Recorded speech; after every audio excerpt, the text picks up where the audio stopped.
Hey friends, if you wish to fix the issue where the headset mic is not working on Windows 11, then please watch this video. I will guide you through the resolution.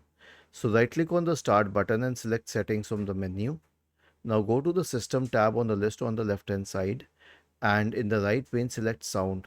Make sure that it is connected to the correct headphones and not the wrong ones. Now I'll explain you how to figure this out.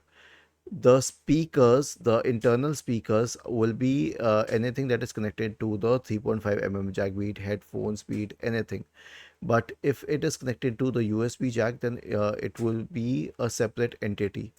And the same goes for input. Now, once this is sorted, search for device manager in the Windows search bar and open device manager. Expand the list of audio inputs and outputs and then update the drivers. Was this helpful? If yes, then please subscribe to the channel.